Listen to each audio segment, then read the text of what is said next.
This is Ng Yu Zhi, a man who seemed to have it all. He drove a $7.3 million Pagani, wore custom-tailored suits, and gave millions to charity.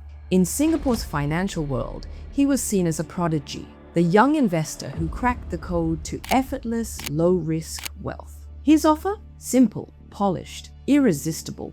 15% returns every 3 months. No volatility, no stress, just profit. And for years, it worked. Investors were paid on time, again and again.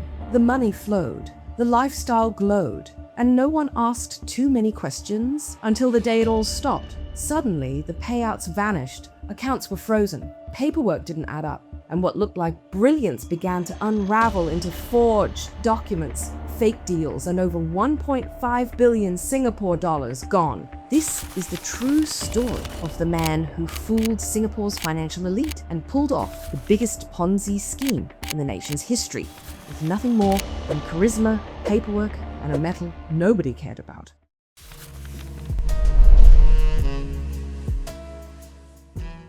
Before the headlines, before the supercars, before the 1.5 billion Singapore dollars vanished, Ng Yu Zhi was just another face in Singapore's financial world. Born around 1987, Ng grew up in a modest middle-class Singaporean family. There was nothing flashy about his early years. No silver spoon, no family legacy in finance. Just a quiet, academically inclined boy with a sharp mind and an ambition that burned beneath the surface. He excelled in school and followed a respectable, conventional path.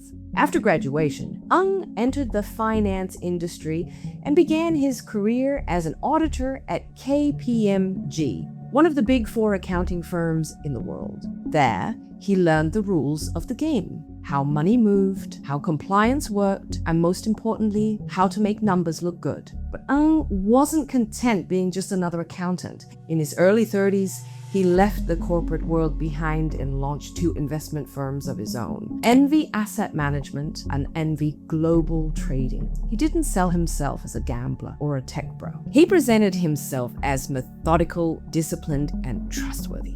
Someone with a sharp mind and a clean image. He cultivated relationships with Singapore's elite, attended charity galas, and in 2020 even received public praise from the National University of Singapore for his donation to its medical school. To the outside world, Ng was a rising star, a self-made financier who seemed to have cracked the code. But behind the polished exterior, a different story was unfolding. Ng began pitching investors a rare opportunity, a lucrative arbitrage deal in the nickel market. Now, nickel may not sound glamorous, but it's a critical industrial metal used in stainless steel, batteries, electronics, and increasingly in electric vehicles. Its price is volatile, tied to global demand, mining output, and supply chain disruptions. According to Ng, a golden window had opened. He claimed that in 2016, the Australian mining company Poseidon Nickel was left with excess nickel after a buyer pulled out of a deal.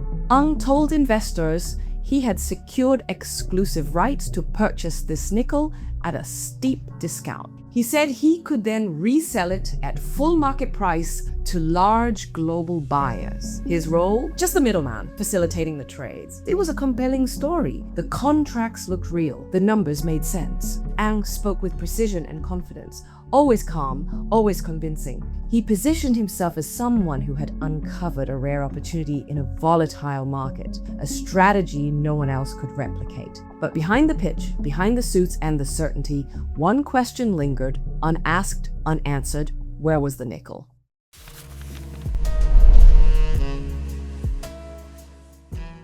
Once the pitch was perfected, the money came flooding in. From 2017 to early 2021, Ng Yu Zhi's 2 companies, Envy Global Trading, EGT, and Envy Asset Management, EAM, raised staggering sums. At least 1 billion Singapore dollars was collected from investors. Later investigations would put the true figure closer to 1.46 billion Singapore dollars. Ng offered investors a chance to fund short-term nickel trades. Each trade was framed as a 3-month contract. Investors would provide the capital, Ng would use it to purchase underpriced nickel and then resell it at full market value. In return, investors received their principal back, plus an eye-popping 15% profit. And for those who saw the numbers on paper, it looked like a rare win-win. Low risk, high reward, fast turnover. But in truth, the entire operation was a textbook Ponzi scheme. There were no trades, no profits. Early investors were simply being paid with the money coming in from new ones. Still, in those early years, no one suspected a thing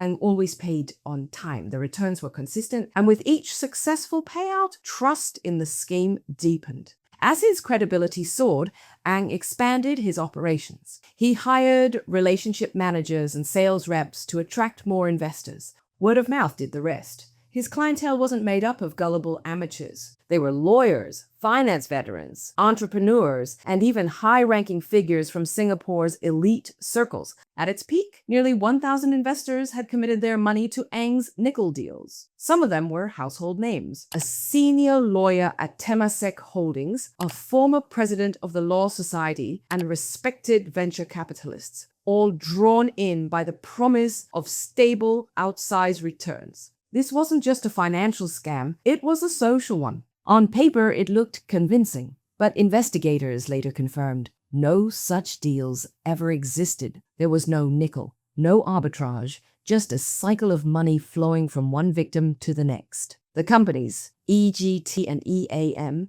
became nothing more than cash funnels used to sustain the illusion, fund payouts, and enrich Yu Zhi himself.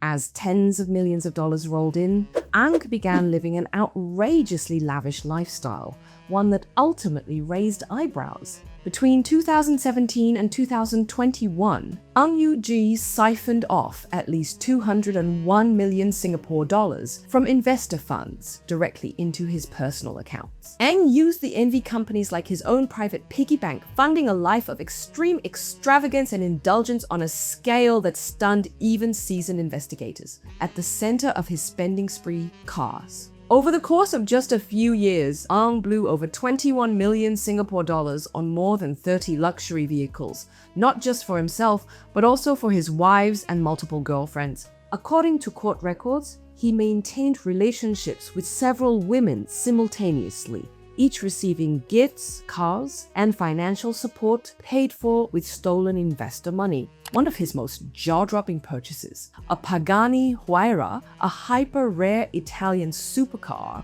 was bought for a record-breaking 7.3 million Singapore dollars. That made it one of the most expensive cars ever sold in Singapore. And he wasn't done. Ng paid 1 million Singapore dollars just for a custom license plate S11T, believed to be the first of its kind in the country. The luxury didn't stop at wheels. Ng bought a 3-story bungalow in Bukit Timah, one of Singapore's most exclusive neighborhoods. He added a penthouse on Orchard Road, one of Asia's most expensive shopping districts. He invested in fine art from masters like Chiang Su-pieng, spent lavishly on high-end jewelry, and even purchased a 20-carat diamond ring for one of his romantic partners. Court documents reveal he also funded private jet travel through extravagant parties and was a regular at Singapore's most elite nightclubs. At the peak of the scheme, Ng was spending about 2 million Singapore dollars per month on his personal lifestyle alone. To outsiders, these symbols of wealth only strengthened his credibility. Here was a man who didn't just talk about success, he lived it. His generosity, his donations to charity, the office he ran in the heart of the financial district, all gave the impression of a man who had mastered the market. But in hindsight, the truth was obvious. The lavish lifestyle wasn't proof of success. It was the product of theft. Like every classic Ponzi scheme,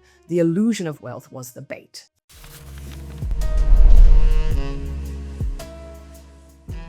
For over 3 years, Ng Yu Zhi's scheme ran without a hitch. Investors were paid consistently, returns were generous, and word spread quickly. But in late 2020, complaints began to surface from investors and insiders who questioned the unusually high returns and lack of transparency. The Monetary Authority of Singapore, MAS, flagged concerns about Ng's companies for operating without a proper license despite handling massive investor funds. They were placed on the MAS investigation investor alert list. Then on February 16, 2021, Ng Yu Zhi was arrested. By March 22nd, the public learned the truth. He had been charged with running Singapore's largest Ponzi scheme. What started as a handful of charges quickly escalated to 105 criminal counts, including cheating, forgery, criminal breach of trust, and money laundering. Investigators uncovered a staggering fraud. Ng had raised 1.46 billion Singapore dollars, with nearly half used to repay earlier investors or fuel his personal spending. The rest disappeared. He managed to convince clients to invest tens of millions based on forged contracts claiming that firms like Rafamet, BNP Paribas, and Poseidon Nickel would purchase the nickel, but all three later confirmed no such agreements ever existed.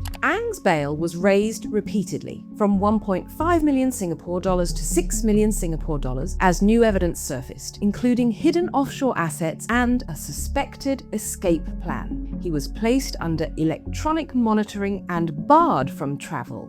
In late 2024, Ng's trial began. He pleaded not guilty. Over 50 court days were scheduled, with 58 witnesses called. Prosecutors called the entire scheme pure fiction. Meanwhile, Ng's personal life had crumbled alongside his empire. Declared bankrupt, he relied on his 72-year-old father, who reportedly put up his life savings as bail collateral, a painful symbol of just how far everything had fallen. As of mid-2025, the trial continues. Ng's defense argues there was no intent to deceive, but the forged contracts, fake trades, and missing millions say otherwise. If found guilty on the most serious charges, Ng could face more than 20 years in prison, one of the harshest white-collar sentences in Singapore's history. Once a rising star, he now stands as the symbol of Singapore's largest Ponzi scheme. If you found this video informative, don't forget to subscribe for more stories. Thank you for watching.